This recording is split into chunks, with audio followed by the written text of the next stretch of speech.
سلامتی ہے میں اور مولانا میں محمد اویس ربانی اس وقت انجینئر محمد علی مرزا کے ساتھ ہوں. آپ کہہ رہے تھے اور آپ سن رہے تھے اور گفتگو اب یہاں تک پہنچی ہے.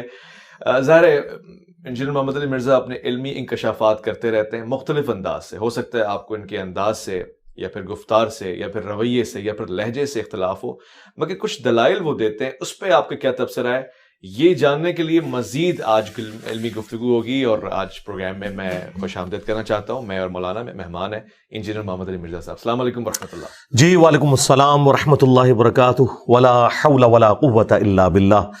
اللہم صلی علی محمد وعلی آل محمد. اویس بھائی، جیلم اکیڈمی میں آپ کو ہم ویلکم کہتے ہیں اور خوشی کی بات ہے کہ آپ نے ہماری دعوت قبول کی اور آپ یہاں آئے. جزاک اللہ خیر. Thank you. میں انجینئر صاحب سب سے پہلے موٹا سیدھا سوال آپ کے لہجے میں آپ سے پوچھ لوں. اس پروگرام کے بعد جو میں نے مفتی حنیف قریشی صاحب کے ساتھ کیا، اور اس میں آپ دیکھ رہے تھے کہ میں نے بڑے انداز سے یہ بتایا کہ علمی گفتگو کرتے ہیں، کتابوں کے حوالے دیتے ہیں، تو اس پہ اعتراض کیا ہے. تو جو موٹے موٹے اعتراض دنیا بھر سے میرے پاس آئے وہ یہ کہ رویہ آپ کا ایسا کیوں ہے، آپ گستاخی کرتے ہیں، آپ لوگوں کو چھیڑتے ہیں، اور ان کے صوفیاء بزرگ اولیاء کے بارے میں جو زبان آپ استعمال کرتے ہیں ناقابل برداشت ہوتی ہے، کسی نے نہیں کی ہے. اور پھر سب سے بڑھ کے یہ کہ یہ جانتے ہوئے کہ ان کی بڑی فالوئنگ ہے، جیسے آپ کہتے ہیں ویوز جس کے زیادہ ہیں، سبسکرائبر زیادہ ہیں، تو ان کے سبسکرائبر ریئل میں زیادہ ہیں، پھر بھی آپ خیال نہیں کرتے اور آپ لتاڑ دیتے ہیں. کیوں؟ کوئی لتاڑتے نہیں ہیں، ہم بالکل علمی گفتگو کرتے ہیں.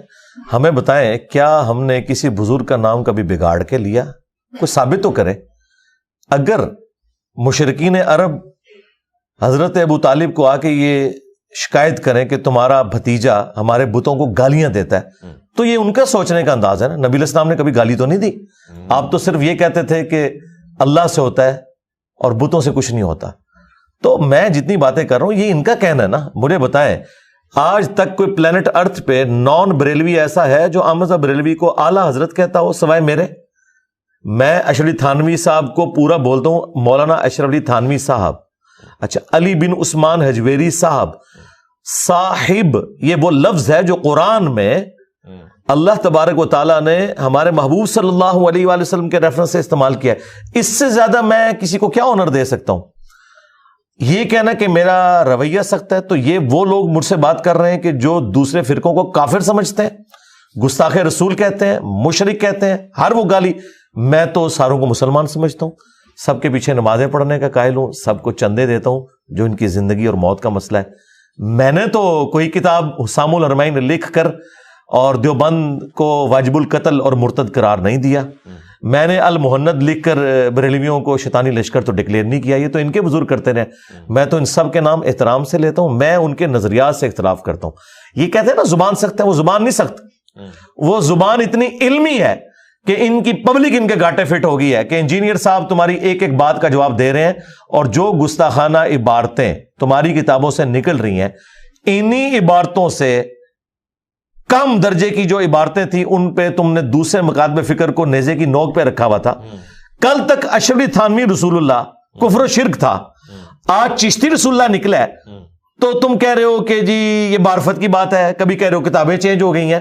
ایک جگہ رکو تو صحیح. یہی مفتی حنیف قریشی صاحب جب مناظرہ کر رہے تھے اس وقت نہیں تھا ان کو پتا کہ یہ اندراج بعد میں کسی نے کر دیا، یہ الحاقی عبارتیں ہیں. آج میرے دنیا میں چھوڑے جانے کے بعد ان کو یہ خیال آ گیا کہ جی یہ عبارتیں بعد میں کسی نے داخل کر دی ہیں. اس وقت تو یہ ڈیفینڈ کرتے تھے، اور اس میں بھی آپ کی پوڈ کاسٹ کے اینڈ پہ بھی جا کے انہوں نے ڈیفینڈ کیا چیزوں کو. اور جو انہوں نے لیم ایکسکیوزز رکھے ہیں وہ ہمیشہ سے ان کے یہی ہیں. وہ جو 3 بڑے دلائل ہیں میں نے ان کا ایک ایک کر کے جواب دیا.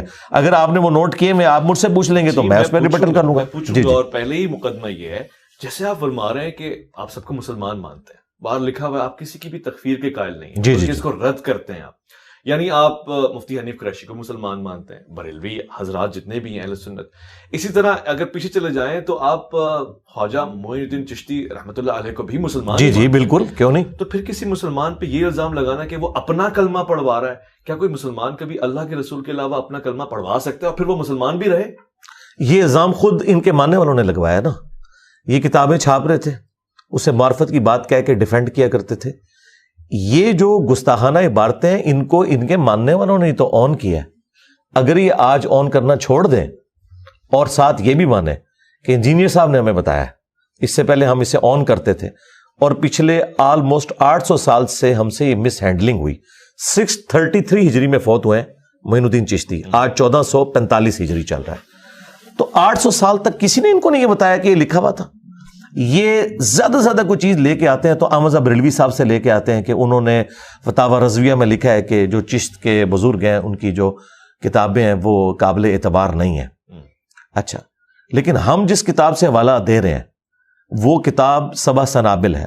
اس کتاب کی تعریف فتاوی رضویہ میں اعلیٰ حضرت نے خود کی ہے, اور ساتھ انہوں نے لکھا ہے کہ یہ کتاب رسول اللہ کی بارگاہ میں مقبول ہے. اگر اعلیٰ حضرت نے ایسی کتاب کو رسول اللہ کی بارگاہ میں مقبول کہا ہے صلی اللہ علیہ وآلہ وسلم جس میں چشتی رسول اللہ لکھا ہے, تو دو ہی پاسبلٹیز بنتی ہیں سائنٹیفکلی. نمبر 1, اعلیٰ حضرت اگنورینٹ تھے, انہیں پتہ ہی نہیں تھا اس میں چشتی رسول اللہ لکھا ہوا ہے. یہ بھی مان لیں تب بھی ہماری جیت ہے, کیونکہ وہ تو غوث وقت تھے, ان کی بزرگی تو ہوگی فارغ. یہ تو کہتے ہیں دلوں کے حال بزرگ جانتے ہیں. دوسرا, انہیں پتہ تھا اور جان بوجھ کے انہوں نے چھپایا, پھر بھی فارغ. تو یہ فیصلہ کریں انہوں نے کہاں کھڑے ہونا ہے. تو اعلیٰ حضرت اس میں مجرم ہیں, کیونکہ سبع سنابل کی انہوں نے تعریف کی ہے اور الٹا اس کو رسول اللہ کی طرف منسوب کر دیا صلی اللہ علیہ وآلہ وسلم. ایک کتاب جس میں چشتی رسول اللہ لکھا ہوا ہے اور اعلیٰ حضرت کے زمانے کی چھپی ہوئی فارسی زبان کی سبع سنابل, ان کی کاپیز بھی ہم نے لگائی ہیں. آپ یہ نہیں کہہ سکتے کہ اعلیٰ حضرت کوئی 500 سال پہلے آئے ہیں, ان کو تو 100 سال ہوئے ہیں, فوت ہوئے 1921 میں ان کی ڈیتھ ہوئی ہے. آج چل رہا ہے اگست 2023, بمشکل 102 سال ہوئے ہیں جس بندے کو فوت ہوئے. اس کے زمانے کی چھپی ہوئی سبع سنابل بھی موجود ہے, حشر بہشت کی فوائد السالکین جو اس کا رسالہ ہے وہ بھی موجود ہے. کتابیں کوئی نہیں بدلی, ان کی تو سیاہی بھی خشک نہیں ہوئی ہے. ایسا ہی ہے انجینئر صاحب, بات تو یہی ہے کہ ان کتابوں کو ڈیفینڈ بھی کیا جا رہا ہے, مگر انہوں نے کچھ زاویے دیے. مطلب حنیف قریشی صاحب نے کہا کہ ایک فرضی سچویشن یہ ہے کہ اولیاء اللہ کی زبان پہ اللہ بولتا ہے, یعنی وہ اپنی نمائندگی نہیں کر رہے. مثلا ایک واقعہ ہے حضرت علی کرم اللہ وجہہ کا کہ جس میں وہ کہہ رہے ہیں کہ جی مجھے غصہ مجھ پہ غالب نہیں ہے, میں اللہ کی راہ میں لڑا تو تھوکنے کی کوشش کی, میں نے اس کو صبر کے ساتھ جی. تو یہاں پہ اگر یہ فرض کر لیا جائے کہ اولیاء اللہ کی زبان پہ اللہ کلام فرما رہا ہے اور وہ بتانا یہ چاہ رہے ہیں کہ اللہ کا رتبہ بڑا ہے اور اللہ کے رسول اس کی مخلوق ہے, یعنی وہ اپنی بڑائی اور کبریائی نہیں بتا رہے, تو کیا اس کو ایکسیپٹیبل سمجھا جائے گا؟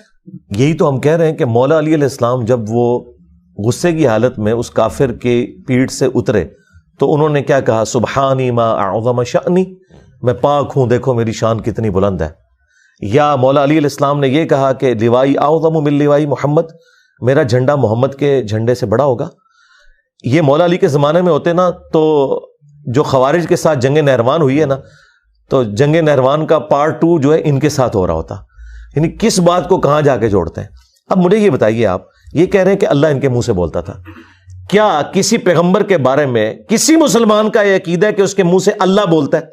قرآن میں ہے وما ينطق عن الهوى ان هو الا وحی یوحى, یہ نبی اپنی خواہش نفس سے کچھ نہیں کہتے, یہ وہ کہتے ہیں جو اللہ تعالیٰ انہیں وحی فرماتا ہے. نبی علیہ السلام نے اپنے بارے میں کبھی کلیم نہیں کیا کہ میرے منہ سے اللہ بولتا ہے. خالق اور مخلوق کا فرق تو رہے گا. ان کے پاس زیادہ سے زیادہ کوئی مثال ملتی تھی نا تو وہ کہتے ہیں جی درخت میں سے آواز آ گئی. اچھا, اسی طریقے سے جبل طور کے اوپر اللہ تعالیٰ نے تجلی فرمائی, لیس کمثلہ شیء, اللہ کی مثل کوئی شے نہیں ہے.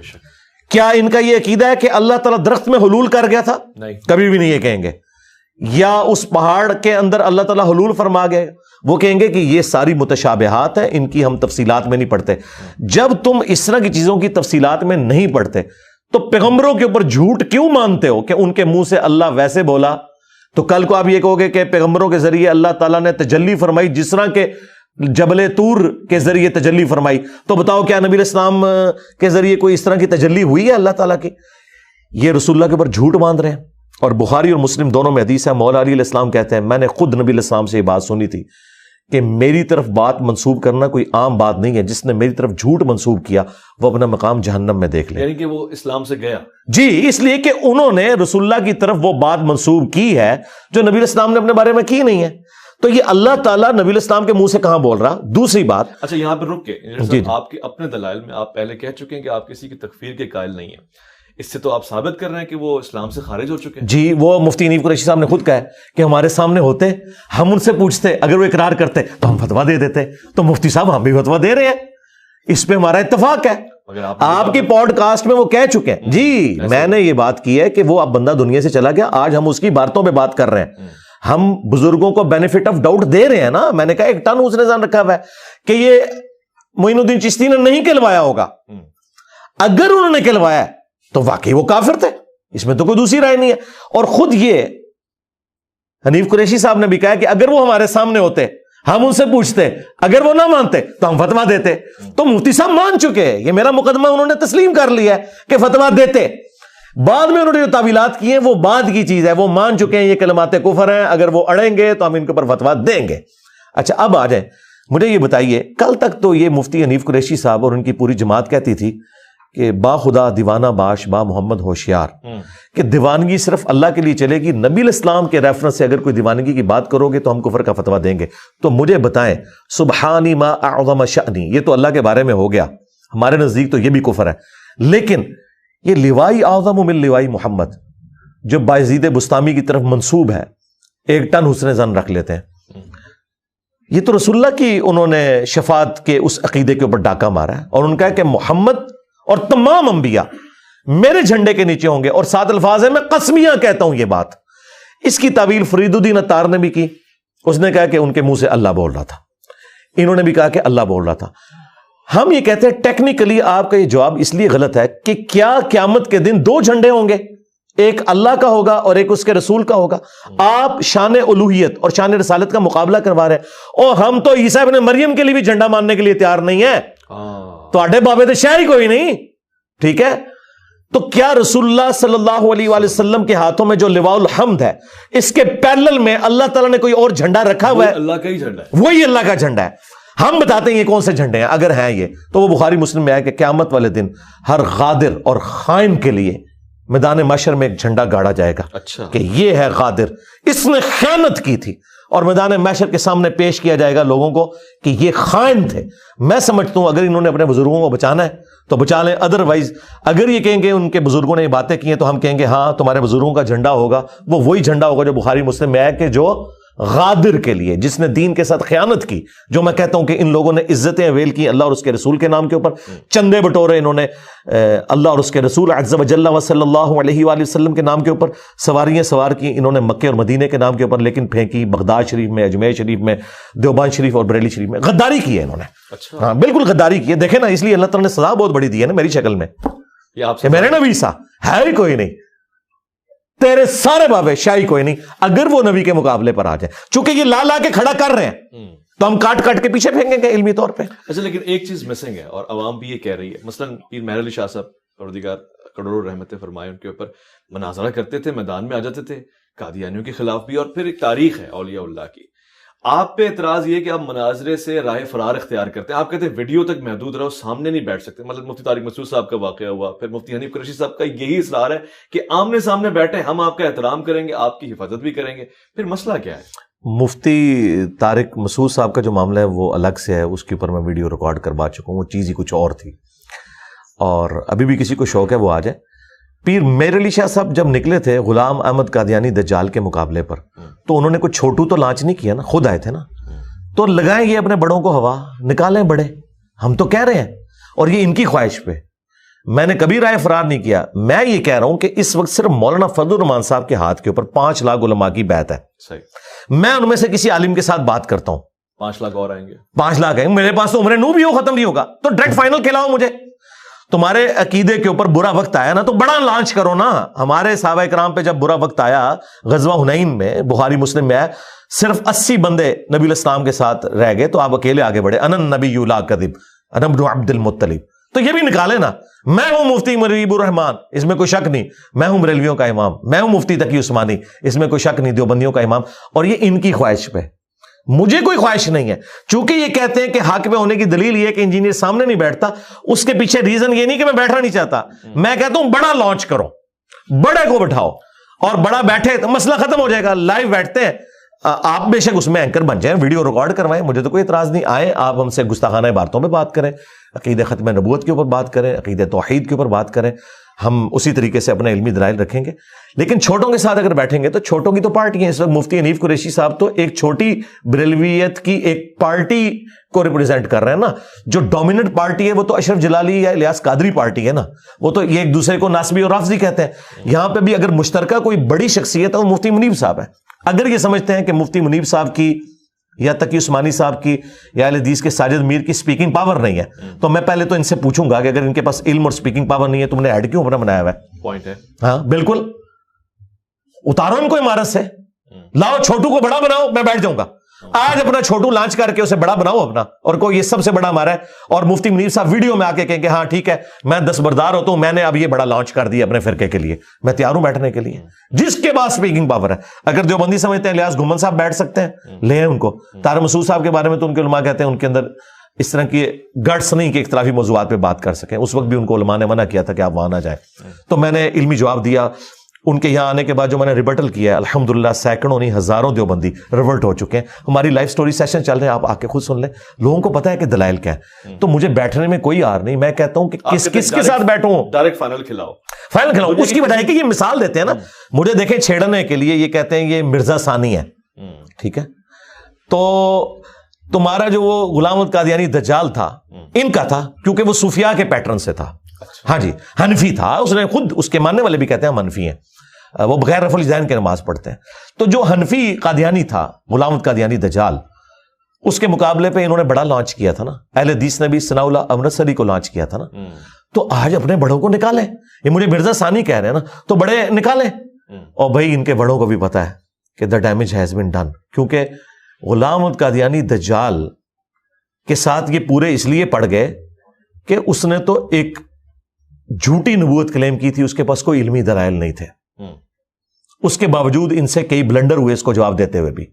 یعنی تحقیق الحق فی کلمت الحق میں پیر میر علی شاہ صاحب کہہ رہے ہیں کہ چشتی رسول اللہ والا واقعہ جو ہے نا اس کو تم دلیل نہ بناؤ, وہ ایک معرفت کی بات تھی. انہوں نے بھی اس واقعے کو غلط نہیں کہا, ہاں انڈورس کیا ہے, انڈورس نہیں کیا نا, انڈورس کیا ہے کہ درست ہے وہ واقعہ. وہ کہتے ہیں تم اگر پڑھاؤ گے تو کفر ہوگا, اچھا ہمارا بابا پڑھائے گا تو جائز ہوگا. ہاں اب میں آپ کی اس بات سے میں اسی کے تسلسل میں کہہ دوں کہ انجینئر محمد علی مرزا صاحب کئی مرتبہ کہہ چکے ہیں, اور اکثر حضرات کا کوئی 80% لوگوں کا یہ کہنا ہے کہ جی مناظرے سے رائے فرار اختیار کرتے ہیں. تو میں نے یہ بات ان سے پوچھ لی ہے. اب ان کا یہ کہنا ہے کہ جی فائنل کھیلنا چاہتا ہوں, اور پیچھے مثال بھی دے دی ہے. تو مفتی منیب الرحمان اگر یہ میرا پیغام سن رہے ہو تو پھر کیا چیز ہے. میں اور ہم سب آپ کی قدر کرتے ہیں, آپ نمائندگی فرمائیں. اور بڑا نام لیا مفتی تقی عثمانی صاحب, یعنی کیا چیز ہے. یا تو آپ کہہ رہے ہیں کہ ان کی بات میں کوئی دم خم نہیں ہے, جو کہ میں یہ دیکھ رہا ہوں کہ ویوز اس بات کا اس کی شواہد نہیں دے رہے. ویوز سے مراد لوگ جس تعداد میں سن رہے ہیں یہاں پر اور وہاں پر اور سب جگہ پہ اور ہندوستان میں. تو پھر کیا چیز ہے جو آپ گفتگو نہیں کر رہے, اس کا جواب آپ ضرور دیجیے گا.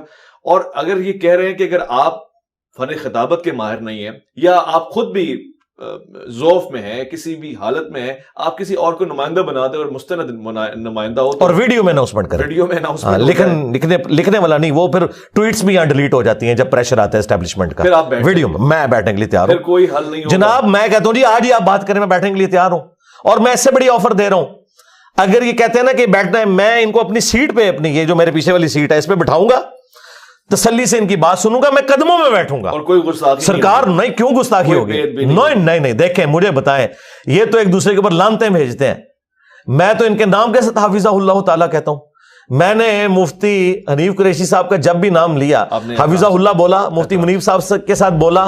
یہی تو بات حیران کرتی ہے کہ اخلاق کا یہ والا زاویہ مجھے بڑا متاثر کرتا ہے. یہ ان کو توفیق نہیں ہوگی, یہ کبھی مجھے حافظہ اللہ بولے نا, اگلا جمعہ نہیں اپنی مسجد میں پڑھا سکتے لوگ. ان کو میں وہ الفاظ نہیں بولنا چاہتا, پھر کہیں گے غیر پارلیمانی الفاظ استعمال کر دیے.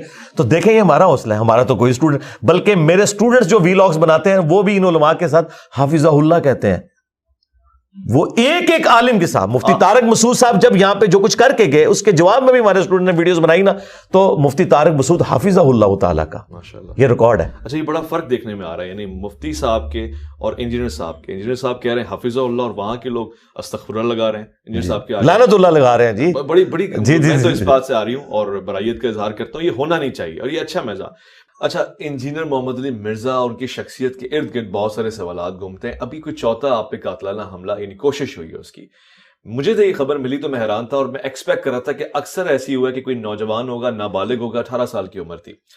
میں یہ جاننا چاہ رہا ہوں کہ آپ سے یعنی ایک طرف آپ حفیظ اللہ کہہ رہے ہیں اور دوسری طرف آپ کی جان کی دشمنی بھی ہو رہی ہے، یعنی آپ نشانے پہ ہیں چاروں طرف سے، تو یہ چیز آپ کو پریشان کرتی ہے کہ یہ جو توازن ہے یہ عدم توازن کا شکار ہو چکا ہے، کوئی بھی کسی وقت بھی آپ کے اوپر اپنا دینی فریضہ اتار دے گا پورا کر کے، یہ خوفزدہ کرتی ہے؟ دیکھ لیں، یہ ان کے بزرگوں کی تربیت ہے کہ وہ اس قسم کے لوگ پروڈیوس کر رہے ہیں. میں یہ نہیں کہہ رہا لانچ کر رہے ہیں، پروڈیوس کر رہے ہیں.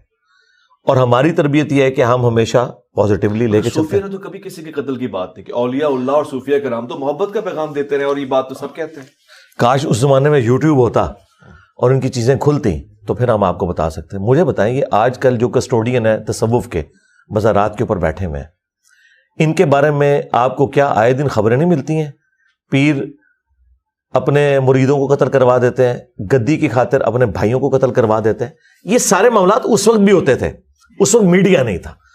آج انہوں نے پتہ کیا لیم ایکسکیوز رکھا ہے کہ نہیں پہلے والے ٹھیک تھے، اب والے خراب ہو گئے ہیں.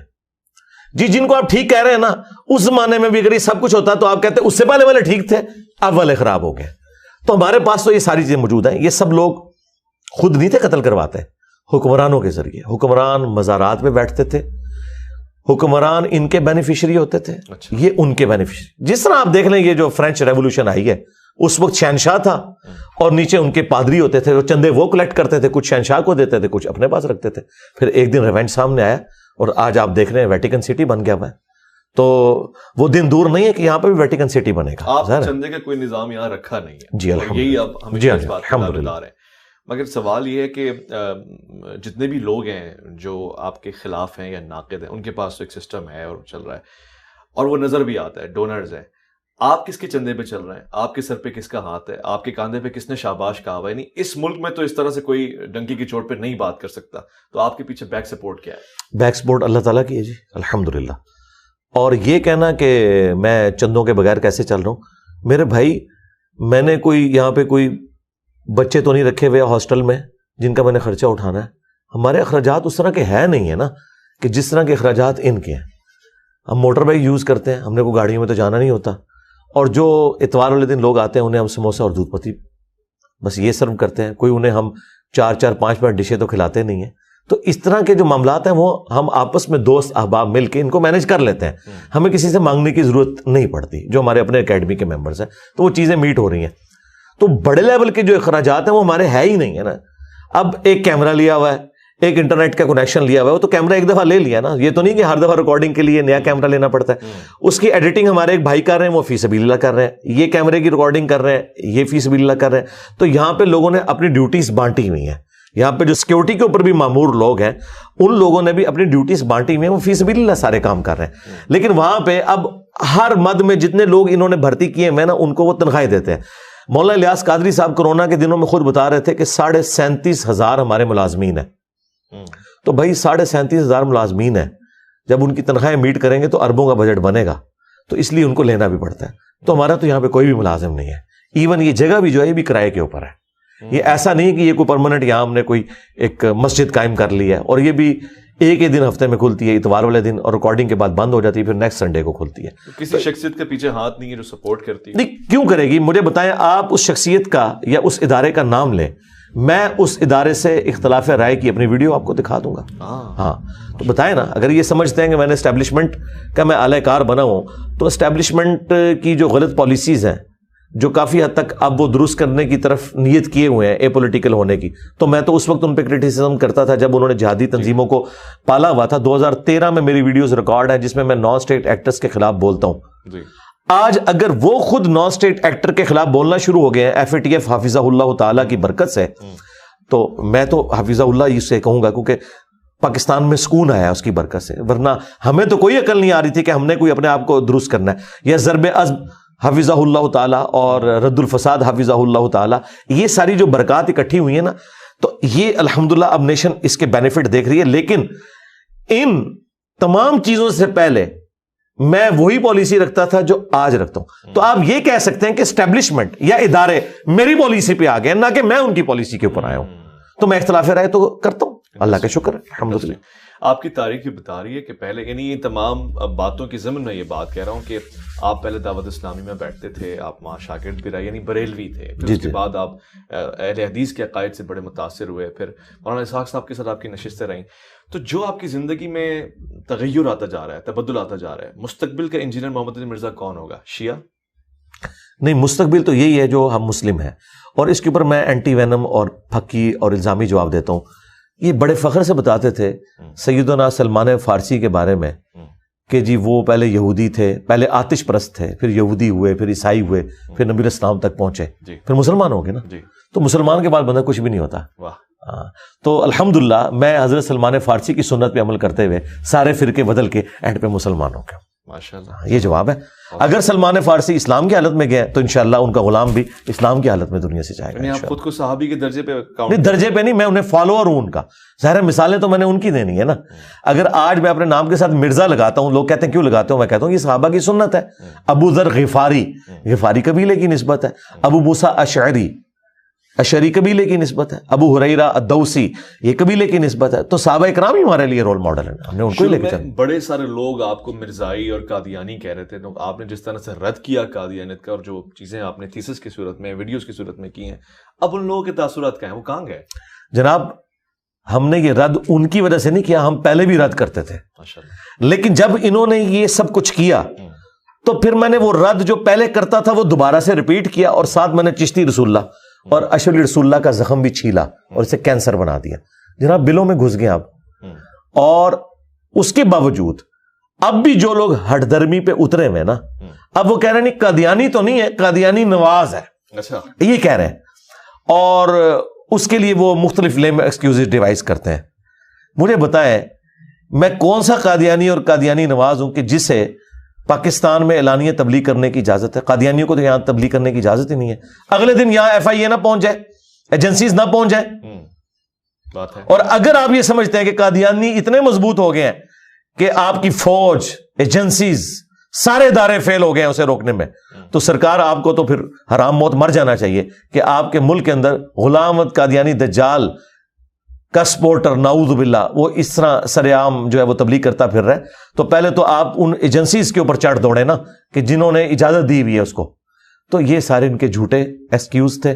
اس کا فائدہ یہ ہوا کہ میں نے ان تمام چیزوں کو ہائی لائٹ کیا اور میں نے بتایا کہ یہ لوگ ختم نبوت کے نام کے اوپر چندے کھا رہے ہیں. ان کی تحریکیں ختم نبوت تحریکیں نہیں ہیں, یہ اینٹی قادیانی ہے. ٹی ایل پی بھی اینٹی قادیانی تحریک ہے. ختم نبوت تحریک ہوتی نا تو لاہور سے جہاں چشتی رسول اللہ کتاب چھپ رہی ہے اور کشف المحجوب جہاں پہ گستاخانہ عبارتیں لکھی ہوئی ہیں اب تک آج تک موجود ہے, وہ میں ہائی لائٹ کرتا رہتا ہوں. ادھر بھی کوئی دھرنا دیتے نہیں دیتے کیونکہ وہ ان کے فرقے کی چیزیں. تو اللہ کے فضل سے ختم نبوت پہ آج تک کسی نے کام ہی نہیں کیا تھا سوائے میرے. آج تک صرف اینٹی قادیانی کام ہوا تھا. ختم نبوت پہ پہلی دفعہ کام جو ہوا ہے نا وہ الحمدللہ ہمارے پلیٹ فارم سے ہوا ہے کہ ہم نے نہ غلام القادیانی دجال کو چھوڑا, نہ اشعری تھانوی رسول اللہ, چشتی رسول اللہ, شبلی رسول اللہ, اور پتہ نہیں کتنے کتنے رسول اللہ ساتھ لگائے ہیں انہوں نے. ٹھیک ہے, ایک آپ کے پوڈ کاسٹ سے نیا رسول اللہ بھی سامنے آیا, صادق رسول اللہ, جس پہ آپ نے بھی بڑا پتہ نہیں وہ اظہار آپ کا تعجب کے ساتھ تھا یا داد دینے کے لیے تھا؟ اکثر تعجب کے ساتھ ہی. اچھا تعجب کے ساتھ, جیسے آپ کی بات سے میں بھی تو اس میں آپ کو استغفر اللہ پھر پڑھنا چاہیے تھا. تعجب کا اظہار تو اس طریقے سے ہوتا ہے. جی ہاں ظاہر ہے. یعنی آپ کہہ رہے ہیں کہ پیچھے تمام زمانے میں پاکستان میں جو تحریکیں چلیں, جو خدمت ہوئی تحفظ ختم نبوت کی, جو قوانین پاس ہوئے بھٹو صاحب کے زمانے میں, ان کی محنت کچھ محنت نہیں, محنت ہے اینٹی قادیانی ہے, ادھوری محنت ہے, اینٹی قادیانی ہے. اور میں آپ کے کیمرے کی وساطت سے یہ بالکل اعلانیہ کہہ رہا ہوں, اگر یہ آج کے دور میں قادیانی والا ایشو اٹھتا تو چشتی رسول اللہ, اشعری رسول اللہ پارٹی نے بھی نہیں بچنا تھا میرے ہاتھوں. جی جی جی, میں نے ایسا ہنگامہ کھڑا کرنا تھا. ظاہر ہے اس وقت تو بھائی وہ بھی کیا دن تھے, ہم بھی ایک جن تھے, آج ہم دیو ہیں, جنوں کے بھی پیو ہیں. ہاں اللہ کے فضل سے ہم نے تو یہ ہنگامہ کھڑا کرنا تھا کہ کوئی بھی نہیں بچے گا جس نے ختم نبوت پہ ڈاکہ مارا ہے. ٹھیک ہے, یہ تو ان کی قسمت اچھی ہے کہ یہ بچ گئے ہیں. باقی جو ڈیسیژن ہوا بہت اچھی بات ہے, ایک سٹیپ طے ہوا, لیکن یہ ادھورا ڈیسیژن تھا. اس وقت یہ طے ہونا چاہیے تھا. اور آپ کو میں بتاؤں اس طرح کی چیزیں شاہ احمد نورانی صاحب کے سامنے رکھی بھی گئی تھی. جی جی ہاں, انہوں نے کہا تھا کہ بھائی یہ تو دیوبندیوں کی باتیں ہیں, لیکن وہ میرے کچھ جاہل تھے, چشتی رسول اللہ لے آتے نا تو ذرا تھوڑا شاہ احمد نورانی صاحب بھی ذرا آ جاتے ان کے قابو میں. تو ان کی خوش قسمتی کہیں اور سمجھ لیں مسلمانوں کی بدقسمتی. لیکن الحمدللہ میں نے اس سے بڑا کام کر دیا اللہ کے فضل سے. ہماری ویڈیوز کی برکت سے گھر گھر تک جو ہے ختم نبوت کا پیغام پہنچ گیا. صرف اینٹی قادیانی نہیں آپ نے رہنا. اور یہاں اینٹی قادیانی میں جو یہ پرسیکیوشن کرتے ہیں نا قادیانیوں کی, میں اس کے بالکل خلاف ہوں. اچھا جی پرسیکیوشن کا آپ کو رائٹ نہیں. آپ علمی طریقے سے ان کے عقائد کی غلطیاں ہائی لائٹ کریں تاکہ ان کی نسلیں اسلام میں واپس آئیں. صحیح. اگر آپ کہیں گے انہیں جینے کا حق نہیں ہے, انہیں نوکریاں نہیں ملنی چاہیے اور انہیں آپ ماریں گے پیٹیں گے, وہ تو الٹا پھر جرمنی میں جا کے بیٹھ گئے, وہاں پولیٹیکل اسائلم لے لیا انہوں نے اور وہاں سے جا کے پوری دنیا کے اندر اپنی شیطنت پھیلا رہے ہیں. اس میں مجرم علماء کو سمجھتا ہوں. اچھا انہوں نے ان کے غلط رویے ہیں جس کی وجہ سے یہ سارا کچھ ہوا ہے. اچھا آپ نے علماء کی بات کی, پرسنلی آپ سے پوچھ رہا ہوں, آپ کو کیا لگتا ہے کیوں آپ کو مفتی تقی عثمانی حفظ اللہ تعالیٰ کی طرف سے جواب نہیں آتا, یا مفتی منیب الرحمان حفظ اللہ تعالیٰ کی طرف سے جواب نہیں آتا؟ یعنی بڑے اکابر مشائخ آپ کو رسپونڈ نہیں کر رہے, آپ کو لفٹ ہی نہیں کرا رہے. تو مجھے کوئی ضرورت نہیں لفٹ کی, لفٹ تو میں نے ان کو کروانی ہے. دیکھیں مفتی منیب صاحب سعد رضوی صاحب کو ساتھ بٹھا کے پریس کانفرنس کرتے ہیں جب کے پی میں میلاد کے جلوس پہ عمران خان صاحب کی گورنمنٹ نے جو کچھ کریک ڈاؤن کیا, اور اس ویڈیو کو بمشکل 14,000 لوگوں نے دیکھا. اس سے 3 یا 4 دن کے بعد میں سنڈے والی اپنی مجلس کے اندر اس ٹاپک کو اٹھاتا ہوں اور 24 گھنٹے کے اندر 1.25 لاکھ لوگ دیکھ لیتے ہیں. جو اسپیشلی اس کام کے لیے بیٹھے ہوئے ہیں ان کی ویورشپ آپ دیکھ لیں اور میری ویورشپ دیکھ لیں. مجھے کیا ضرورت ہے؟ مجھے تو لفٹ لینے کی ضرورت نہیں, ان کو لفٹ لینے کی ضرورت ہے. ان کی اپنی ویڈیوز کی ویورشپ دیکھ لیں, تقی عثمانی صاحب کی بھی اور مفتی منیب صاحب کی بھی. پھر کیوں جواب؟ ہمارے کسی ایک اسٹوڈنٹ کے چھوٹے سے چینل کی ویورشپ کا بھی وہ مقابلہ نہیں کرتے. اچھا جواب اس لیے نہیں دیتے, 2 وجوہات ہو سکتی ہیں. جو اصل وجہ ہے وہ یہ ہے کہ انہیں پتا ہے کہ ان باتوں کا جواب کوئی نہیں, اور اگر ہم نے جواب دیا اور انجینئر اسے ریبٹل کرے گا تو ہمارے فرقے نے جو آئندہ 30 سالوں میں ختم ہونا ہے وہ 3 سالوں میں ختم ہو جائے گا. اچھا آئندہ 30 سالوں میں ختم ہونے والے ہیں؟ ہاں بالکل انشاءاللہ تعالیٰ. وہ دیکھیں علمی موت تو مر چکے ہیں. اچھا اب کون ہے مجھے بتائیں, کوئی بندے میرے سامنے آگے بتائیں نا کہ میں 8 سے 1 ہفتہ پہلے دیوبندی ہوا, آئے ہمارے لائیو سیشنز کے اندر روزانہ سینکڑوں لوگ کیوں میں لگے ہوئے ہیں کہ ہم نے اپنا فرقہ کیوں چھوڑا. یہ بھی ذرا کوئی بتائیں کسی کوئی بندہ فرقہ چھوڑ کے آیا ہے؟ تبلیغی جماعت لاکھوں میں لوگوں کو تبلیغی نہیں, تبلیغ وہ اس لیے کہ نسلن جو دیوبندی تھے انہیں دیوبندی کر رہی ہے. میں کہہ رہا ہوں نیا بندہ لے کے آئے کہ یہ پڑھا لکھا نوجوان تھا جو کٹر اہل حدیث تھا اور ہم نے اسے تبلیغی جماعت میں لے آئے. ذرا ایک بندہ پروڈیوس کریں گے, نہیں کر سکتے. اچھا آپ اس طرف واپس ہیں جو آپ یہ بات کر رہے تھے نا علماء والی. علماء اس لیے جواب نہیں دیتے, انہیں پتا ہے کہ ہمارے فرقے کا بچنا کچھ نہیں ہے. لیکن پبلک کو ان کے چھوٹے چھوٹے جو ساتھ کارندے ہیں وہ یہ کہیں گے نہیں مفتی صاحب کو تو لیول بہت بڑا ہے, اس لیے وہ اس کو اہمیت ہی نہیں دیتے.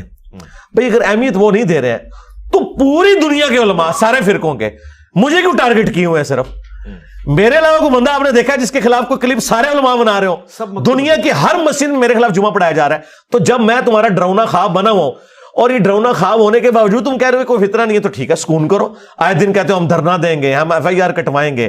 بھائی مصیبت تو تمہیں پڑی ہوئی ہے, تو تمہارے لیے میں نے آسانی کر دی ہے کہ بڑا بڑا لانچ کرو, اسے باہر نکالو. انہیں پتا ہے کہ بڑا لانچ ہوا اس کے ساتھ بھی وہی کچھ ہونا ہے جو باقیوں کے ساتھ ہو رہا ہے. دلائل تو اس کے پاس بھی وہی ہے. اچھا ہاں, بریلویوں کے پاس کون سی ایسی دلیل ہے جو مجھے نہیں پہلے پتا, میں خود بریلوی رہا ہوں. تو جواب تو اس نے دے دینا ہے. تو پھر ہمارے پاس کوئی لیم ایکسکیوز نہیں رہے گا کہ ہاں فلاں بڑا تھا ہمارا, وہ اگر آتا مقابلے میں تو ہم ہرا لیتے. وہ انہوں نے اپنے سارے ٹارزن لانچ کیے ہوئے ہیں, وہ ٹارزن سارے ہیں سامنے, ان کے پاس کوئی جواب نہیں ہے. تو مفتی تقی عثمانی صاحب یا مفتی منیب الرحمان صاحب, ان لوگوں کے پاس کوئی ایسی دلیل موجود نہیں ہے جو انہوں نے آ کے پبلک کو ایسی بتانی ہے کہ یہ اپنے بزرگوں کی گستاخانہ عبارتوں کا دفاع کر سکیں یا اپنے عقائد کا دفاع کر سکیں. اوکے, ہندوستان میں کسی عالم دین سے زیادہ متاثر ہیں اب جو آپ کو لگتا ہے اس نے واقعی کام کیا ہے؟ میں کہتا ہوں جنہوں نے بھی کام کیا ہے اور اچھا کام کیا, میں ان کی تعریف کرتا ہوں. مثلاً احمد بریلوی صاحب بڑا اچھا کام کیا ہے کہ انہوں نے بتایا کہ دیوبندی گستاخ رسول ہے. بڑا اچھا کام کیا انہوں نے, ورنہ ہمیں نہ پتا چلتا. اور اس کے جواب میں جو دیوبندیوں نے بڑا اچھا کام کیا کہ انہوں نے بتایا کہ احمد بریلوی اور ان کی جماعت ایک شیطانی لشکر ہے جو ہم پہ حملہ آور ہوا ہے. تو اگر ہمیں یہ نہ بتاتے کہ شیطانی لشکر ہے تو مجھے کیسے پتا چلتا؟ اب اس کو آپ ٹونٹ سمجھ رہے ہوں گے. اگر ٹونٹ سمجھ رہے ہیں تو سب سے پہلے لعنت بھیجیں ان کے اوپر جنہوں نے یہ کام کیے ہیں. اگر آپ ان پہ لعنتیں نہیں بھیج رہے تو میری بات کو ٹونٹ نہ لیں, پھر پازیٹیو لیں. ایک ٹکٹ میں آپ کو 2 مزے تو میں نہیں کرنے دوں گا نا. ہاں, میں ایک مزہ بھی نہیں کرنے دوں گا. ایک طرف کھڑے ہو نا. اگر آپ کہتے ہیں انہوں نے اچھا کام کیا تو میں اچھی تعریف کروں. اگر آپ کہہ رہے ہیں برا کام کیا تو آپ نے میرا مقدمہ مان لیا, کہاں جائیں گے؟ تو جس نے جو اچھا کام کیا ہے بہت اچھی بات ہے کہ وہ اس کے ذریعے ایک سٹیپ انہوں نے طے کروایا. اب آ جائیں آپ, اگر یہ بنیاد آپ نے بنانی ہے نا تو سب سے اچھا کام کیا ہے اس گورے نے جس نے پرنٹنگ پریس بنایا. ورنہ صدیوں سے ہمارے بزرگان دین صرف نگاہیں مار کے لوگوں کو جلایا کرتے تھے. آج تک پرنٹنگ پریس بنا کے کسی نے نگاہ مار کے قرآن پاک کے 1 لاکھ نسخے تیار نہیں کیے. وہ گورے سے ہمیں پرنٹنگ پریس لینا پڑا ہے. ٹھیک ہے, انہوں نے ہی پرنٹ کیا. یہ تو صرف جلا کے راکھ کر سکتے ہیں اور کچھ نہیں کر سکتے. تو اگر خدمت کی ہے تو انٹرنیٹ کی خدمت ہے, یوٹیوب کی خدمت ہے, ویڈیو کیمرے کی خدمت ہے. معذرت کے ساتھ اس میں کسی اجمیر شریف والوں کا کوئی کیمرہ نہیں, کسی بغداشی والوں نے کوئی انٹرنیٹ کنیکشن نہیں دیا, یہ سب کچھ گوروں نے کیا ہے. تو سلام ہے ان کو. اگر آپ کہتے ہیں دین کی خدمت تو سب سے پہلے سلام ہے گوروں کو, جن کی وجہ سے آج پوری دنیا کے اندر ہماری آواز سنی جا رہی ہے. اس کے بعد یہ کہیں گے ہمارے بزرگوں نے کلمہ پڑھایا. ہم کہتے ہیں بالکل اچھی بات ہے, اللہ تعالیٰ انہیں جزائے خیر دے گا, لیکن اس کی بنیاد پہ ہم ان کے غلط نظریات لے لیں تو یہ نہیں ہوگا. کیوں کہ ڈاکٹر ذاکر نائک نے بھی تو سینکڑوں ہندوؤں کو کلمہ پڑھایا, تو سلطان الہند ڈاکٹر ذاکر نائک کیوں نہیں ہے؟ اس کو تو مفتی حنیف قریشی صاحب کہتے ہیں ذاکر نالائق, اور ایک اور بریلویوں کا مفتی کہتا ہے ذکر نالائق. ذکر کہتے ہیں مرد کی شرمگاہ کو, یہ نام اس طریقے سے لیتے ہیں. تو میں نے تو آج تک معین الدین چشتی یا علی بن عثمان حجویری یا بایزید بستامی ان کے ناموں کے ساتھ اس طرح کا بگاڑ والا کیا کام بتائیں. وہ ڈاکٹر ذاکر نائک صاحب نے جو امام حسین اور یزید کے حوالے سے بات کی تھی اس کو انڈورس کرتے ہیں آپ؟ میں تو سب سے پہلے میں نے تو اس کا علمی رد کیا تھا 2010 کے اندر. اسی کے بعد تو اہل حدیث میرے خلاف ہوئے تھے. اچھا. اور میں نے تو پھر یزید کے باوجداد کے بھی سارے کے سارے جو کارنامے تھے بخاری مسلم میں وہ بیان کیے. میں تو اس چیز کو انڈورس نہیں کرتا, لیکن میں یہ کہتا ہوں کہ ڈاکٹر ذاکر نائک نے یزید والا جو مسئلہ مس ہینڈل کیا, اس سے بڑا مس ہینڈلنگ والا معاملہ ختم نبوت کا ہے. چشتی رسول اللہ اور اشرفی رسول اللہ, اس کا جو ویٹیج ہے گندگی کا وہ زیادہ ہے اس سے.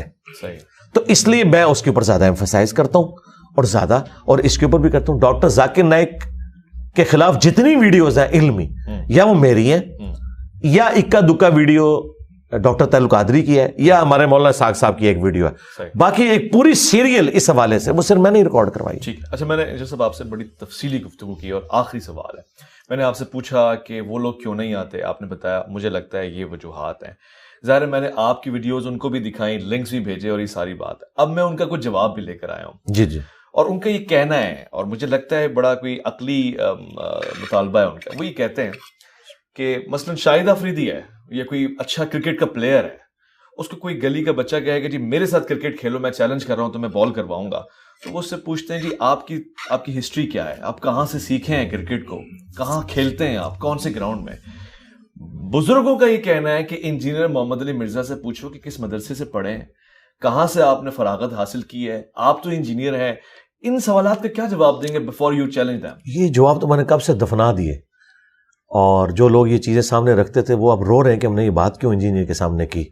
ایک ہی ہمارے پاس لیم ایکسکیوز تھا, اور اس کے ساتھ جو کچھ میں نے کیا ہے, سب سے پہلی بات یہ ہے کرکٹر کی مثال دینا, ڈاکٹر کی مثال دینا, انجینئر کی مثال دینا ریلیجن کے پوائنٹ آف ویو سے وہ بالکل غلط ہے. اس کی وجہ یہ ہے کہ علم دین حاصل کرنا ہر مسلمان مرد و عورت کے اوپر فرض ہے, کرکٹر بننا ہر مرد و عورت کے اوپر فرض نہیں ہے. تو دین کا بیسک نالج تو ہر بندے نے حاصل کرنا ہے. لہٰذا یہ ڈیمانڈ ہی غلط ہے کہ ریلیجن کے اوپر انجینئر صاحب کے پاس اتھارٹی کہاں سے آئی. ہمیں اتھارٹی دی ہے قرآن نے, کنتم خیر امۃ اخرجت للناس تأمرون بالمعروف وتنہون عن المنکر, تم سب سے بہترین امت ہو جو لوگوں کے نفع کے لیے نکالے گئے, نیکی کا حکم دیتے ہو, برائی سے روکتے ہو. تو یہ ہے پہلی ڈگری ہماری جو ہر مسلمان کی ہے, کنتم خیر امۃ, پوری امت. اچھا, دوسری ڈگری صحیح بخاری میں ہے, بلغوا عنی ولو آیہ, پہنچا دو میری طرف سے خواہ تمہیں ایک آیت ہی آتی ہو. نبی علیہ السلام نے یہ کہا کہ پوری ڈگری لینی ہے, اور پوری ڈگری کی بات کریں تو کسی عالم دین کے پاس پوری ڈگری نہیں, انکلوڈنگ مفتی تقی عثمانی اور مفتی منیب الرحمان. 1000 آیات قرآن کی سائنٹیفک فیکٹس کے اوپر ہے, اس کی تشریح تو میں ان سے بہتر کر سکتا ہوں, اس میں تو وہ میرے اسٹوڈنٹ بنیں گے. تو اس کی بنیاد پہ کیا میں انہیں جاہل کہنا شروع کر دوں گا؟ ان کو سائنس آتی ہے, مجھے بتائیں, انہوں نے سائنس پڑھی ہوئی ہے, میں اپلائیڈ سائنسز کا اسٹوڈنٹ ہوں, میکینیکل انجینئرنگ میں نے کی ہوئی ہے.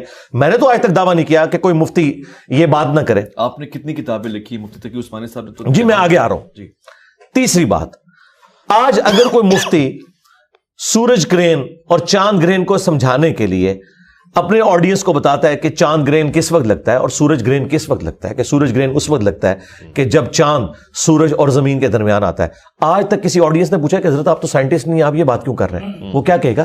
بھائی میرے فیکٹ سے اختلاف کر کے بتاؤ میں غلط کہہ رہا ہوں کہ نہیں, یہی کہے گا نا.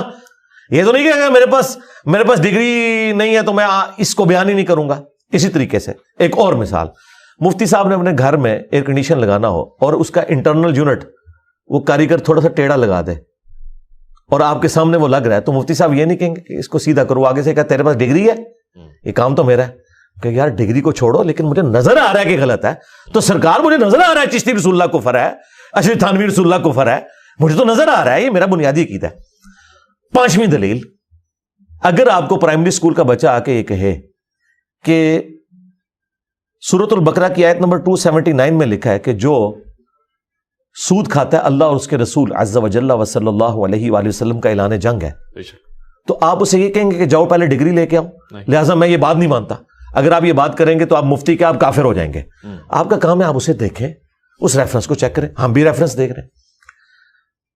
6ٹھی دلیل دیکھیں, میں ایک ترتیب سے صحیح بخاری میں کہ شیطان نے انسانی شکل میں آ کے آیت الکرسی کا وظیفہ سکھایا حضرت ابو ہریرہ کو. نبی علیہ السلام نے کیا فرمایا؟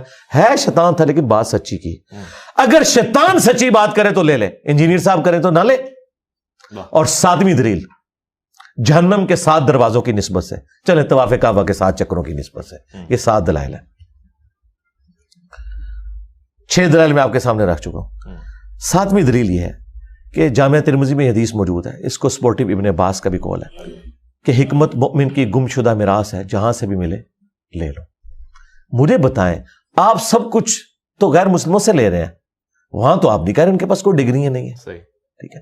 یہاں جب باری آئی ہے تو آپ ڈگریوں کی بات کر رہے ہیں. آپ بات کو چیلنج کرو. اگر میں کہہ رہا ہوں قرآن میں لکھا ہے نہ نکلے مجھے پکڑو, حدیث میں یہ لکھا ہے نہ نکلے مجھے پکڑو. چونکہ انہیں پتا ہے کہ سب کچھ نکل آیا اور ہم نے چھپایا ہوا تھا, اب ہم کیا کریں؟ میں آپ کو ایک مثال کے طور پر, تقی عثمانی صاحب کے بارے میں بڑا زوم ہے نا, ان کو مفتی اعظم پاکستان کہتے ہیں ان کے ماننے والے, تو کیا بریلوی مانتے ہیں انہیں مفتی اعظم پاکستان؟ کیوں نہیں مانتے؟ ڈگری مان لی. 8ویں دلیل جنت کے 8 دروازوں کی نسبت سے. مجھے بتائیں کیا بریلویوں کے علماء کی ڈگری کو عام دیوبندی نے مان لیا؟ وہ تو کہتے ہیں یہ تو مشرک ہے. اور عام بریلوی دیوبندیوں کے بڑے مفتی کو کہتا ہے گستاخ رسول. ڈگری کو چھوڑ دیں, وہ تو اس کا اسلامی مشکوک مانتا ہے. میں نے 8 دلائل آپ کے سامنے رکھے ہیں کہ یہ خود بھی ایک دوسرے کی ڈگری مانتے ہیں, تو میری ڈگری کہاں سے انہوں نے ماننی ہے؟ ڈگری کی تو ضرورت ہی نہیں, میں تو دلائل سامنے رکھ رہا ہوں. تقی عثمانی صاحب نے خلافت و ملوکیت کا جواب اپنے زوم میں دینے کے لیے مولانا مودودی رحمہ اللہ کے اوپر گرفت کی کہ انہوں نے کہا کہ حضرت معاویہ رضی اللہ عنہ کے دور میں سب و شتم ہوتا تھا ممبروں سے مولا علی علیہ السلام کے اوپر. تو ان کا یہ بالکل جھوٹ ہے, وہ بخاری میں تو ہے سب ہوتا تھا, اور سب کا مطلب تنقید ہے. اور یہ وہ جملہ ہے جو مفتی سے لے کے پبلک تک دیوبندیوں کو تقی عثمانی صاحب نے رٹوا دیا. یہ حدیث جو تھی نا بخاری کے اندر, یہ حدیث کا ایک طریق مسلم میں بھی ہے. اچھا جی, 6229 انٹرنیشنل نمبرنگ کے مطابق. اس میں پتا کیا لکھا ہوا ہے کہ آل مروان میں سے جب ایک شخص حاکم مدینہ بنا, یعنی بنو امیہ کا حاکم, اس نے سہل ابن سعد الساعدی کو ممبر پر بلا کر کہا کہ تم ابو تراب علی ابن ابی طالب پر لعنت کرو, اور اس میں الفاظ ہیں کہو لعن اللہ ابا تراب. اللہ اکبر. بخاری میں سب کے الفاظ تھے, مسلم کی حدیث میں امام مسلم نے لعن اللہ ابا تراب نقل کیے, لہذا سب کا ترجمہ ہے لعنت. مفتی تقی عثمانی نے اپنی کتاب میں اگر یہ جھوٹ جو لکھا کہ یہ سب تنقید ہوتی تھی, اور میں اس سے یہ بھی پوچھوں گا کہ یہ حضرت علی پہ تنقید کرنا ثواب کا کام ہے؟ اللہ اکبر. اس نے جھوٹ اپنی پبلک کو سکھایا کہ یہ سب تنقید تھا, لعنت نہیں ہوتی تھی. وہ حدیث مسلم میں 6229 تھی, اس میں واضح موجود تھا لعن اللہ ابا تراب. اگر تو تقی عثمانی نے یہ جان بوجھ کے جھوٹ بولا تو یہ عالم کہلانے کا حقدار نہیں ہے, اس نے منافقت کی ہے. لیکن میں یہ نہیں کہتا, میں تو حافظہ اللہ کہتا ہوں. میرا خیال ہے یہ جاہل تھے اس ٹاپک سے. ہاں, اور یہی میرا عقیدہ ان کے چھوٹے علماء کے بارے میں کہ اکثر ٹاپکس جو مخالفین کے اس کے بارے میں یہ جاہل ہیں. میں کیوں ان کے حساب کے اوپر سوار ہو گیا ہوں؟ بھائی میں سارے فرقوں کے پاس رہا ہوں, میں نے ساروں کے دلائل سیکھے, اس کے بعد میں ان کے اوپر مسلط ہوں الحمدللہ. اچھا, آپ ظاہر انسان ہی ہے, آپ یہ دعویٰ تو نہیں کر رہے کہ آپ پیغمبر ہیں. جی جی, نعوذ باللہ. آپ کی عصمت. جی جی, نہ آپ سے بھی غلطیاں ہوتی جی جی ہوتی ہیں غلطیاں. سب سے بڑی غلطی جس پہ آپ ریگریٹ کرتے ہیں جی, علمی محاذ پہ کوئی غلطی ہو گئی؟ علمی محاذ کے اوپر سوائے میرے کوئی اور بندہ نہیں ہے جس نے ویڈیو ریکارڈ کرائی ہو انجینئر محمد علی مرزا کے 10 رجوع. اچھا, مجھے ذرا تقی عثمانی کا کوئی ایک رجوع والی ویڈیو دکھائیں اور اس کی ہیڈنگ یہ ہو میں کہتا ہوں یہ میں اکثر بولتا ہوں ہمسا ہو تو سامنے آئے, یہ میں تکبر کے طور پہ نہیں بولتا. ہر وہ گندگی جس کو تم گندگی سمجھتے ہو نا, اللہ نے میرا دامن اس سے پاک رکھا ہے, اور تمہارے بزرگوں میں وہ بدرجہ اتم موجود ہے. تکویری سوچ ہو, تکبر ہو, انا ہو, یہ میرا جو پیشن ہے نا, یہ میرا تکبر نہیں ہے, یہ میرے ایمان کا تقاضا ہے. اگر میں کانفیڈنس لوز کروں, میں جب کہتا ہوں یہ قرآن میں لکھا ہوا ہے, تو یہ میں قرآن کے اندر اپنے ایمان کا اظہار کر رہا ہوں. یہ انداز, یہ نبی اسلام کا انداز ہے. صحیح مسلم میں 2005 نمبر حدیث ہے, نبی اسلام جب ممبر پہ چڑھتے, جابر بن عبداللہ کہتے ہیں, اور اس حدیث کو امام جعفر نے اپنے والد امام باقر سے, اور انہوں نے جابر بن عبداللہ سے روایت کیا ہے, تو نبی اسلام کی آواز بلند ہو جاتی, غصے میں اضافہ ہو جاتا, آنکھیں سرخ ہو جاتی, گویا ایک جرنیل اپنی فوج کو تیار کر رہا ہے. یہ سٹائل تو نبی اسلام کا ہے, یہ صرف میرا اور ڈاکٹر اسرار کا سٹائل نہیں ہے. لیکن یہ چونکہ اس سٹائل کے عادی تھے جس میں انہوں نے جھوٹ سن کے تو لوری دے دے کے سلا دیا امت کو, تو اب ان کو یہ سٹائل آکورڈ لگتا ہے. انہیں یہ پتا نہیں ہے سندر سٹائل ہے. باقی نارمل گفتگو میں تو ایک اچھے طریقے سے کرتا ہوں. اب مجھے بتائیں, شاید افریدی جب اپنے گھر میں اپنی بیوی سے روٹی مانگتا ہوگا تو پیار سے ہی بات کرتا ہوگا, لیکن اس کی بیوی نے کبھی اسے تان کیا ہے کہ میدان جنگ میں جا کے, یعنی کہ کرکٹ کے میدان میں, یہ تم ایسے کیوں کرتے ہو, تم میرے سے کیوں, یہ کون گلا کیوں ہوتا ہے. ہاں, آپ مجھ سے یہ بات کریں کہ میں نے کسی کو گالی دی ہو یا میں نے کوئی ریفرنس غلط کوٹ کیا ہو, تو الحمدللہ میں ہر وہ معاملہ جس کو یہ برائی سمجھتے ہیں اپنے دامن کو اس سے پاک کر کے چلتا ہوں, اور ہر وہ اچھائی جو یہ کلیم کرتے ہیں وہ اللہ کے فضل سے میرے اندر موجود ہے. اور ان کے بزرگوں میں نہیں, یہ کہتے ہیں نا اچھائی ہونی چاہیے, تکفیر نہ کرو. تمہارے سارے بزرگ تکفیر کر کے گئے. حسام الارمین میں دیوبندیوں کی تکفیر ہوئی ہے, اور المہند میں انہوں نے بریلویوں کی تکفیر کی ہے, شیطانی لشکر کہہ دیا احمد بریلوی کو, اور خوارج کی جماعت اہل حدیث کو کہا ہے. وہ تمہارے سارے بزرگ, اور اس پہ اشری تھانوی کے سگنیچر ہوئے ہیں. یہی تقی عثمانی صاحب کہتے تھے ہمارے بزرگ تو بڑی احترام سے بزرگوں کا نام لیتے تھے, المہند علی المفند, ہند کی تلوار ایک سٹھیائے ہوئے پاگل بابے کے سر پہ. جب آپ احمد بریلوی کو المفند کہہ رہے ہو تو تمہارے اخلاقیات کہاں گئے؟ میں نے تو کبھی نہیں ان کو کہا المفند. ہاں, میں نے جنرل کہا ہے المہندس علی المفندین. ہاں انجینئر ہیں آپ. ہاں انجینئر, تمام مفندین کے اوپر. اب مفندین کون ہے, میں نام کسی کا نہیں لیتا. ہر وہ بندہ جو چشتی رسول اللہ, اشرف رسول اللہ کا دفاع کرتا ہے وہ مفند ہی ہے نا. بہت بہت شکریہ انجینئر محمد علی مرزا صاحب. یہ گفتگو انشاءاللہ جاری رہے گی. آپ کی گفتار سے جن لوگوں کو اور جو معاشرے میں موت پڑ گئی ہے, پہلے اس پہ بھی ہم بات کر لوں. مثلا آپ نے لتاڑ دیا مفتی حنیف قریشی صاحب کو, اور پیچھے ایک سوال میرے پاس ہے, میں پچھلی گفتگو میں آیا, ان سے پھر رابطہ بھی ہوا, اور دوبارہ ایک الزام جو آپ پہ بارہا لگتا رہا ہے اور ابھی بھی ہے کہ آپ جی خبر کو مقتدا, اور پھر ساری بات کا سینٹنس وہ انگریزی میں کہتے ہیں کہ ہینگ ہم ناٹ لیو ہم کو آپ قومے کے ساتھ ہینگ ہم ناٹ لیو ہم کر دیتے ہیں. تو ایسے ہی آپ نے اشرف علی تھانوی رسول اللہ اور چشتی رسول اللہ کر دیا. اصل میں یہ بزرگوں نے اللہ کے رسول کی محبت میں کہے ہوئے کلمات ہیں, اور یہ ان کی طرف اشارہ نہیں کرتے. مطلب آپ اس کو جسٹیفائی ہوتا ہوا دیکھ رہے ہیں. اللہ نہ کرے جی, ہمیں تو اس سے پہلے موت آ جائے کہ ہم اس طرح کی چیزوں کو جسٹیفائی کریں. مجھے بتائے, کیا سیدنا ابو بکر نے کبھی یہ کلمہ پڑھوایا لا الہ الا اللہ صدیق رسول اللہ؟ حالانکہ ابو بکر صدیق تھے, وہ کنایا کرتے, دونوں مطلب لیتے, زومانی جملہ بولتے, اور بعد میں کوئی پوچھتا تو وہ کہتے کہ میں صدیق کو نبی الاسلام کی طرف کر رہا ہوں, رسول اللہ بھی تو صدیق ہے. یا سیدنا عمر نے کبھی کلمہ پڑھوایا لا الہ الا اللہ فاروق رسول اللہ, یا غنی رسول اللہ, یا مرتضی رسول اللہ؟ کبھی بھی نہیں. یہ اس طرح کی جو تماش بینیاں یہ لوگ کر رہے ہیں, کیا یہ اللہ کے نبی علیہ السلام کے سامنے اس طرح کے جھوٹے لیم ایکسکیوزز کو جسٹیفائی کر سکتے ہیں؟ نیور, کبھی بھی نہیں کر سکتے. اور دوسری طرف ان کا حال یہ ہے کہ مخالف تھوڑی سی بھی کوئی بات میں الفاظ کا چناؤ ڈیفرنٹ کر دے تو یہ کہتے ہیں کہ جی گستاخی کی تعویل بھی نہیں ہوگی.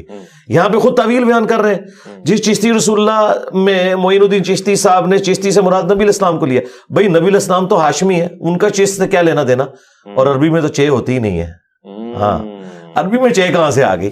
تو یہ اس طرح کی چیزیں, مطلب اللہ تعالیٰ سے ڈر جائیں, اور پھر الٹیمیٹلی ان کے پاس پتہ کیا ایک بھاگنے کا راستہ ہے. وہ کہتے ہیں کہ جی جس طرح مفتی صاحب نے بھی اپنی گفتگو میں آپ کے سامنے بات کی کہ اللہ کی محبت میں اگر کسی کی دماغ کی لو چٹک گئی ہو, تو ہم یہ کہتے ہیں یہ جو چٹک جاتے ہیں آپ کے سارے بزرگ, خلفاء راشدین میں سے تو کوئی نہیں چٹکا, صحابہ کرام میں سے تو کوئی نہیں چٹکا. کیا آپ کے بزرگوں کی محبت کا معیار اور لیول ان سے بھی بڑھ کر ہے؟ اچھا, پھر یہ کہتے ہیں کہ جی وہ جو بڑی ہستیاں تھیں ان میں ضبط تھا, ان میں ضبط نہیں تھا. ضبط نہیں تھا تو ٹھیک ہے, پھر پاگل ڈکلیئر کرو. خود بھی وہ مان رہے ہیں, اس میں انہوں نے ویڈیو میں کہا ہے کہ 3 لوگوں سے اللہ نے قلم اٹھا لیا. یہاں پہ تو وہ مثال دیتے ہیں کہ جی خضر علیہ السلام موسیٰ علیہ السلام کہہ رہے ہیں لن تستطیع معی صبرا. تو ضبط و صبر تو ہر کسی کا الگ الگ ہو سکتا ہے نا پیمانہ. نہیں ہو سکتا ہے, بالکل ٹھیک ہے. پھر اس کو اس کیٹیگری میں فال کرنا. پہلی تو بات یہ ہے کہ حضرت خضر اور موسیٰ علیہ السلام کا جو واقعہ ہے اس میں حضرت خضر علیہ السلام نے اینڈ پہ وہ کلیریفائی کیا کہ میں نے اپنی مرضی سے کچھ نہیں کیا، یہ وہ ہوا جو اللہ نے مجھے حکم دیا تھا۔ یہ دعویٰ یا تو کوئی پیغمبر کر سکتا ہے یا غلام احمد قادیانی دجال کر سکتا ہے۔ تو مجھے بتائیں ان کے بابے جو اپنے ناموں کے کلمے پڑھاتے رہے کیا وہ پیغمبر تھے یا دجال تھے؟ فیصلہ کر لیں کہ وہ غلام احمد قادیانی پارٹی میں سے تھے یا پیغمبر تھے۔ پیغمبر تو وہ نہیں تھے تو یقیناً پھر وہ دجال تھے، یا ہمارے والا آپ نظریہ رکھیں کہ ان کی کتابیں بدل گئی ہیں، اور اگر کتابیں بدل گئی ہیں پھر تو مجرم آپ ہیں، آپ ان کتابوں کے کسٹوڈین ہیں، ان کتابوں کو چھاپ رہے ہیں، ان کو پرنٹ کر رہے ہیں، الٹا مناظروں میں آ کے دفاع کرتے ہیں۔ جی بخاری میں حدیث ہے 3 لوگوں سے اللہ تعالیٰ نے قلم اٹھا لیا ہے، ایک جو پاگل شخص ہے، ایک سویا ہوا شخص اور نابالغ، اور وہ کہتے ہیں جو اللہ کی محبت میں پاگل ہو جائے۔ ہم یہ کہتے ہیں کہ یہ اللہ کی محبت والا تو معاملہ ہی نہیں ہے، ہم تو کہہ رہے ہیں جو گستاخی انہوں نے نبی الاسلام کی شان میں کی ہیں، اور آپ یہ کہتے تھے با خدا دیوانہ باش با محمد ہوشیار، تو یہ تو نبی الاسلام کی شان میں گستاخی ہیں۔ تصوف کی ٹرمز مجھے سمجھ ہے، اللہ کے فضل سے میری یہ داڑھی نہیں نکلی تھی نا تو میں نے تصوف کی ساری بنیادی کتابیں جو یہ بڑے فخر سے پیش کرتے ہیں وہ میں نے اس وقت پڑھ لی تھی۔ کشف المحجوب پڑھ لی تھی، کیمیاء سعادت پڑھ لی تھی، مکاشفۃ القروب، منہاج العابدین، رسالہ کشیریہ، یہ وہ ساری کتابیں جو ان کا فخر ہے، تذکرۃ الاولیاء جس میں ان کے سارے بزرگوں کے واقعات ہیں۔ اس وقت ہم بھی یہ تعویلات کرتے تھے، لیکن بات یہ ہے کہ نبی الاسلام کی شان میں جو بندہ گستاخی کر رہا ہے، لوائی اعظم من لوائی محمد، اور یہ کہہ کے کہ اللہ ان کے منہ سے بول رہا ہے، نعوذ باللہ، یہ تو رسول اللہ کے بارے میں بھی عقیدہ نہیں ہے کہ ان کے منہ سے اللہ بولے گا۔ اور دوسرا ٹیکنیکل فالٹ یہ ہے کہ قیامت کے دن تو جھنڈا ہے ہی ایک ہے، اور وہ ہے اللہ کا جھنڈا جو رسول اللہ کے ہاتھ میں ہوگا، اس کے علاوہ اللہ نے کوئی پیرلل میں اپنا کوئی جھنڈا لانچ کیا ہوا ہے؟ تو ایسی بات کوئی نہیں ہے۔ ان کے جواب میں وہ کہتے ہیں صحیح اسناد سے حدیث ثابت ہیں کہ رسول اللہ صلی اللہ علیہ وسلم کا جھنڈا تو حضرت علی کے ہاتھ میں ہے۔ جی جی، تو وہ جو اللہ کے رسول کے ہاتھ میں جھنڈا ہے وہ تو حضرت علی والا جھنڈا ہے، یعنی یہ 2 الگ الگ جھنڈے تو ہو گئے۔ تو چشتی رسول اللہ یا پھر اس کے علاوہ دیگر صوفیہ کے ہاتھ میں جو ہے وہ تو اس کی نمائندگی ہو رہی ہے۔ جی دیکھیں، یہ پڑھے لکھے بندے سے جب آپ بات کریں گے تو پھر میں پلانٹ ارتھ سے باہر چھکا ماروں گا۔ یہ جنگ کا جو جھنڈا ہے اس کا شفاعت کے جھنڈے کے ساتھ کیا لینا دینا؟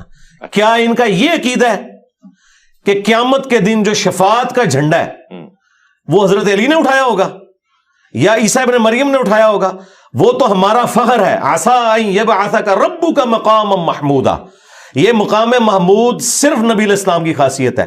یہ بات اگر مولا علی کے سامنے ہوتی نا تو مولا علی وہی کچھ کرتے ان کے ساتھ جو مرہب کے ساتھ کیا تھا، اور وہ کہتے ہیں ظالمو، تم علی کو جو رسول اللہ کا خادم ہے اس کو لا کے شفاعت کے اس معاملے میں کھڑا کر رہے ہو پیرلل میں۔ اور مجھے بتائیں جب نبی الاسلام کا جھنڈا حضرت علی کے ہاتھ میں ہوتا تھا تو وہ جہاد فی سبیل اللہ ہو رہا ہوتا تھا نا، تو اس وقت اللہ کا جھنڈا کس کے ہاتھ میں ہوتا تھا؟ کیونکہ اللہ کی راہ میں جہاد ہو رہا ہے، جھنڈا تو ایک ہی ہوتا تھا۔ تو قیامت کے دن بھی ایک ہی جھنڈا ہے، اس کا نام ہے لواء الحمد، اور بخاری مسلم کے الفاظ ہیں انا سید الاولین والآخرین، میں جتنے گزر چکے جتنے آنے والے میں ان کا سردار ہوں۔ پھر نبی علیہ السلام نے کہا اس لیے کہ سب کے سب لوگ اپنے سفارشی کو جب تلاش کریں گے تو آدم علیہ السلام کے پاس جائیں گے، وہ اپنی جان کی فکر میں ہوں گے، وہ کہیں گے مجھ سے غلطی ہوئی تھی، حالانکہ وہ معاف ہو چکی ہے۔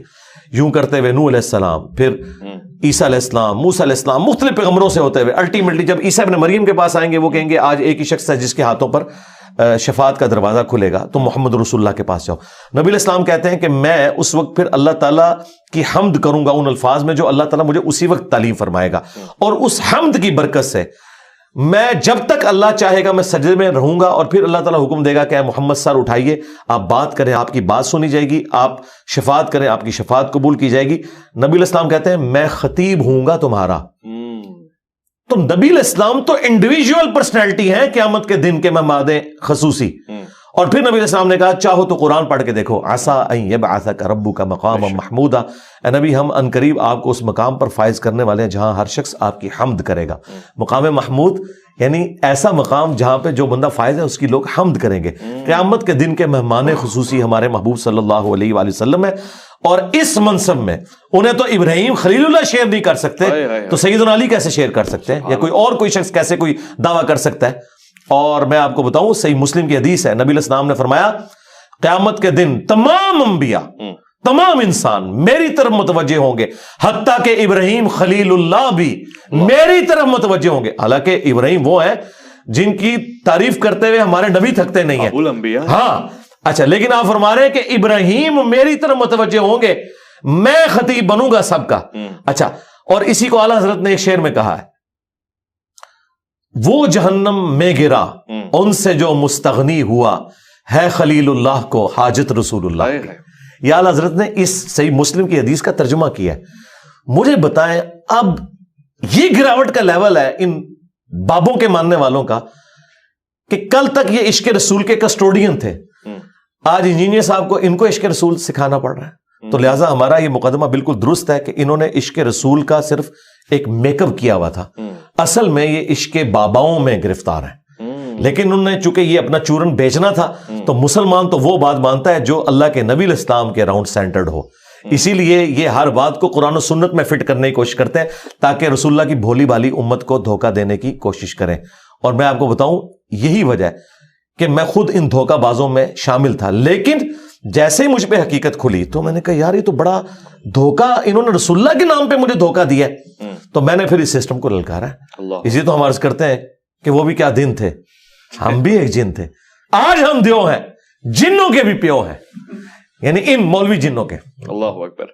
خوبصورت. میرے خیال خاطر خواہ جواب چلا گیا آپ کی طرف سے, اور ویٹ کرتے ہیں کوئی اکابر میں سے بڑا آدمی اگر اس کا جواب نہیں آئے گا جی, ٹائم قیامت تک ہے. یہ میری کرامت ہے اور مجھے خوشی ہوگی کہ میری یہ کرامت غلط ثابت ہو اور کوئی ان کے اکابرین میں سے بندہ باہر آ جائے. اور یہ بھی میں ان کی خواہش پہ کروں, مجھے کوئی خواہش نہیں. ان کے کہیں بھولے بھالے جو چند لوگ بھیڑیں بچ گئی ہیں نا, جن کو یہ زوم ہے کہ فلاں اگر آ گیا نا تو انجینئر صاحب کو بھگا دے گا. نہ سرکار, ماں نے ایسا کوئی بندہ نہیں جمیا, نہ مرے ہوئے میں سے نہ زندوں میں سے, جو انجینئر صاحب کے قرآن و سنت کے دلائل کا مقابلہ کر سکے. انجینئر صاحب کا نہیں, انجینئر صاحب جو قرآن و سنت سے دلائل لا کے رکھ رہے ہیں. مجھے بتائیں کس کی جرت ہے کہ چشتی رسول اللہ یا اشرف رسول اللہ کا دفاع کرے آگے. آپ کا دعویٰ اپنی جگہ, لا تقنطوا من رحمت اللہ. مجھے امید ہے کہ شاید کسی کا ضمیر جاگے گا اور کوئی ذمہ داری سمجھے گا اپنا جواب دینا. ضرور ایک نتیجہ تو ہم نے حاصل کر لیا ہے, اور ساتھ ساتھ یہ للکار بھی چلی گئی, یہ پیغام بھی چلا گیا ہے. جو مشائخ ہیں, جو اکابر ہیں, جو سربراہ ہیں, جو اپنے اپنے مسالک میں ایک چہرہ رکھتے ہیں, وہ آئیے بیٹھ جائیے اور گفتگو میں سوالات کا جواب دیجیے. میں ضامن بننے کو تیار ہوں, اور میں دیکھ رہا ہوں اور سن رہا ہوں کہ یہاں بڑا کانفیڈنس ہے, خود اعتمادی ہے. اب سوال آپ کی طرف ہے, مجھے یقین ہے کہ کوئی بہتر جواب آئے گا. اپنا خیال رکھیں گے آپ. میں اور مولانا میں ویس ربانی کو دیجیے گا اجازت.